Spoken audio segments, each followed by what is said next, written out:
La ventaja de los perversos. Esta es una columna que escribí para la Fundación Disenso España.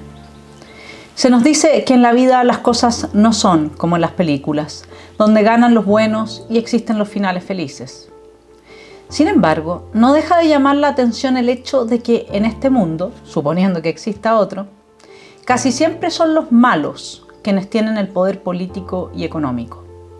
Podríamos decir con Hannah Arendt en Über das Böse, sobre el mal, que en los siglos transcurridos desde los diálogos platónicos poco y nada se ha avanzado en la comprensión del mal. Sócrates quiso convencernos de que quien hace el mal se hace más daño a sí mismo que a su víctima. De ahí la máxima que plantea que la injusticia perjudica más a quien la comete que a quien la padece. Si la civilización occidental le hubiese creído al filósofo griego, nos hubiéramos ahorrado parte importante de nuestros padecimientos. Y es que nadie quiere hacerse el mal a sí mismo. El problema, nos dirá Sócrates, es que somos ignorantes.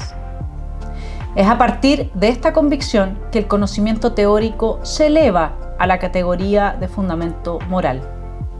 El sabio es entonces el bueno. Curiosamente, desde la perspectiva nietzscheana, es en ese momento cuando se inicia la tragedia de nuestra cultura, puesto que se impondrá un tipo de vida por sobre los demás, homogenizando la psiquis humana al punto de su radical decadencia. No profundizaremos en la hipótesis nietzscheana, tampoco nos haremos cargo de analizar el pecadocentrismo, característico de todas las religiones, a pesar de que en el caso de los cristianos, esta concepción del hombre debió haberse superado tras la venida de Jesús y su sacrificio. A juicio de Nietzsche fue Pablo, el santo, quien destruyó el legado del Hijo de Dios, de ahí que afirme que el último cristiano murió en la cruz. Lo cierto es que el cristianismo parece haber asumido con demasiada facilidad que nuestro mundo está gobernado por el Señor de las tinieblas. De ahí el llamado a abandonarlo y prepararse para la vida en el paraíso, asegurándose la entrada, ya sea con el pago de indulgencias o un buen comportamiento. Entre los ejemplos más notables de esta última propuesta encontramos a los cátaros, grupo religioso cristiano y gnóstico, convencido de que un maligno demiurgo es el creador del mundo. Apenas cobraron influencia y poder entre el siglo XI y XII, sus miembros pudieron corroborar dichas creencias. Fueron perseguidos hasta su extinción por la Iglesia Católica, supuestamente inspirada en las mismas bienaventuranzas de sus víctimas. El de los cátaros no es más que un botón de muestra. Los casos en que la maldad humana se transforma en la protagonista de nuestras vidas son como los bordes del universo. La pregunta es ¿por qué? Y no es irrelevante plantearla cuando observamos el avance incontrarrestable del mal en el control tecnológico de las vidas humanas hasta en su aspecto más nimio. Lo peor es que ello ocurre con la concurrencia y el beneplácito de ciudadanos atemorizados por una enfermedad, el terrorismo o cualquier otro pretexto inventado por la clase política para ejercer su poder total. Desde Maquiavelo sabemos que, salvo excepciones, quienes tienen éxito político, y en su tiempo la Iglesia era parte de esta esfera de la vida común, son personas que participan, en palabras de Max Weber, de un pacto con el diablo. Solo quienes conservan grados de inocencia hasta la edad madura, quedando en estado de suma estulticia, pueden creer en las buenas intenciones de la clase gobernante. Esta misma convicción es la que mantiene fuera de las esferas de poder a aquellos que lidian mal con el mal. ¿Qué se necesita para, siendo buenos, triunfar sobre los malos? Parece una pregunta infantil y simplona, pero no lo es. Ciertamente no existe individuo que pase por la prueba de la pureza y máxima santidad. Pero de ahí no se sigue que seamos todos como Mao, Hitler, Stalin, ni que bajo determinadas circunstancias llegaríamos a niveles de perversión semejantes. Muchas son las pruebas de que los seres humanos podemos elegir el bien en lugar del mal. A quien las quiera conocer debemos recomendarle la lectura de El hombre en busca del sentido de Viktor Frankl o de las obras de Stefan Zweig. Podemos seguir, pero la lista es breve. Al lado de los millones de libros de historia en los cuales los protagonistas son los perversos.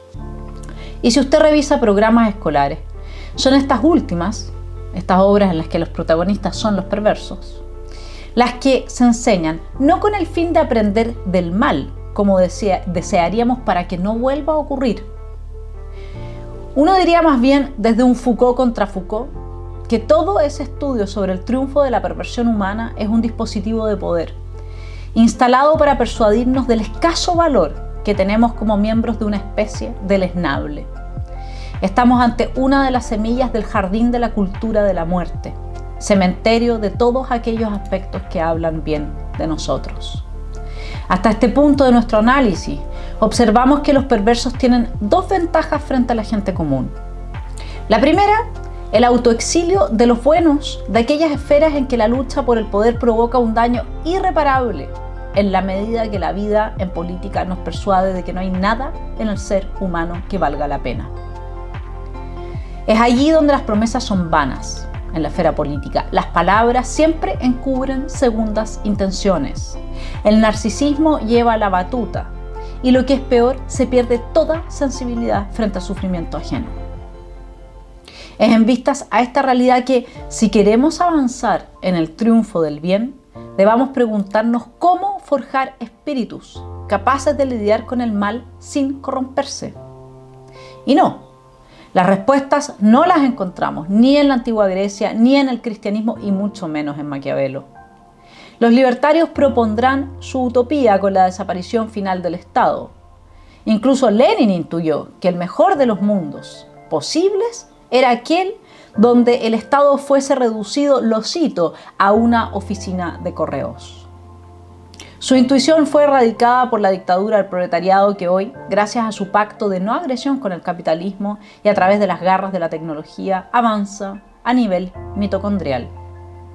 La segunda ventaja que salta a la vista es la textura del tejido del relato con el que nutrimos a las nuevas generaciones. Dejando fuera los dispositivos deleuzianos contenidos en el Anti-Edipo, base fundamental de la creación psíquica del nuevo hombre, podemos decir sin temor a equivocarnos que prácticamente todo lo que se enseña de nuestra propia historia es prueba empírica del triunfo del mal. Nietzsche afirma que no podemos pensar sobre aquello para lo cual no tenemos palabras. Yo sostengo que ocurre algo parecido con las distintas realidades y nuestra proyección en tanto individuos en el marco de las mismas. En otros términos, si solo aprendemos sobre la maldad humana, estamos suprimiendo del imaginario de las nuevas generaciones la posibilidad del triunfo del bien sobre el mal. En este contexto, cabe preguntarnos si acaso no estamos acercándonos al epicentro del fracaso de la cultura cristiano-occidental. Antes de continuar dicha senda, permítaseme dar un rodeo. ¿Por qué en Occidente no apedreamos a los pecadores? ¿Por qué no esclavizamos ni torturamos? ¿Cuál es la razón que explica nuestra igualdad de derechos políticos y la existencia de derechos fundamentales? Respuesta: el libre arbitrio. Su origen se encuentra en las antiguas escrituras. En ellas se afirma que hemos sido hechos a imagen y semejanza. ¿En qué seríamos semejantes a un Dios que es amor? En nuestra libertad y creatividad. Este es el fundamento de nuestra cultura y su clara superioridad moral. Y es que solo en quien vive desde el libre arbitrio se pueden observar la responsabilidad, el esfuerzo, la ética, la empatía y un largo etcétera de virtudes que han hecho de Occidente el mejor de los mundos posibles. A quien tenga el coraje, podemos invitarlo a observar el epicentro de nuestra debacle, cuyos contornos están delimitados por el siguiente interrogante. ¿Alguien ha comprendido el significado de ese milagro, el de haber sido creados a imagen y semejanza?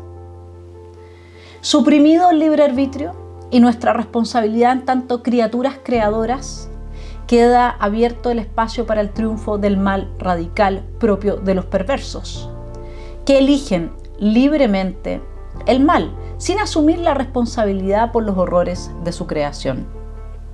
Triunfa también el mal banal, de aquellos que no saben lo que hacen y que únicamente Dios puede perdonar. Sobre estos últimos, San Agustín dijo que Dios prefiere al que peca libremente antes que al que hace el bien de forma autómata.